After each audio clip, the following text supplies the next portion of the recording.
ഒരു കർഷകൻ്റെ വീട്ടിൽ ഒരു കാളയും പൂവൻകോഴിയും ഉണ്ടായിരുന്നു. കർഷകൻ്റെ പറമ്പിൽ മുഴുവൻ സമയവും കറങ്ങി നടന്ന് ഓരോന്ന് കൊത്തി തിന്ന് നടക്കലാണ് കോഴിയുടെ പണി.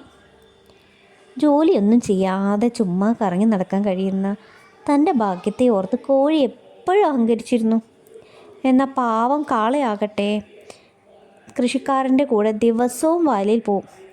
കൃഷിക്കാരൻ ആ കാളയെ കൊണ്ട് ആ വയലിലെ മുഴുവൻ പണികളും സ്ഥിരമായി എടുപ്പിച്ചു. കോഴിക്ക് എന്നും ജോലി ചെയ്തു വരുന്ന കാളയെ കാണുമ്പോൾ പുച്ഛം തോന്നും. അവൻ എന്നും ഈ കാളയെ കളിയാക്കും.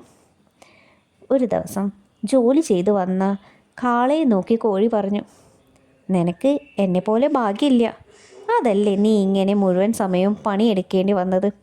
നീ എന്നെ നോക്ക്, ഞാനിവിടെ യാതൊരു ജോലിയും ചെയ്യാതെ തിന്നു കുടിച്ച് സുഖമായി കറങ്ങി നടക്കുകയാണ്. കാള തിരിച്ചൊന്നും പറഞ്ഞില്ല. അവൻ ആ കോഴിയെ ദയനീയമായൊന്ന് നോക്കി. അങ്ങനെ ഇരിക്കുമ്പോൾ ഒരു ദിവസം കൃഷിക്കാരൻ്റെ വീട്ടിൽ കുറച്ച് വിരുന്നുകാർ വന്നു.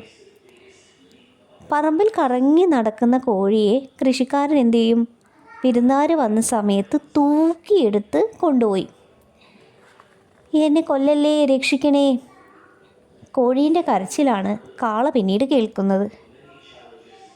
കർഷകൻ ആ കോഴിയെ കൊന്ന് അതിനെ കറി വയ്ക്കും. അതിൻ്റെ ഇറച്ചി കർഷകൻ ആ വീട്ടിൽ വന്നിട്ടുള്ള വിരുന്നുകാർക്ക് കൊടുത്തു. ഇറച്ചീൻ്റെ മനം കാളയുടെ മൂക്കിലടിച്ചപ്പോൾ കാള ഓർത്തു, ഇതുകൊണ്ടാണ് നിന്നെ കർഷകൻ ജോലിയൊന്നും ചെയ്യിക്കാതെ വളർത്തിയത്. ഈ കഥയിൽ നിന്ന് നമുക്ക് എന്ത് മനസ്സിലാക്കാം? സ്വന്തം ജോലി നന്നായി ചെയ്യുമ്പോൾ നമ്മളെപ്പോഴും സുരക്ഷിതരായിരിക്കും. മടിയന്മാരായിരിക്കും മിക്കപ്പോഴും ആപത്തിൽ പെടുന്നത്.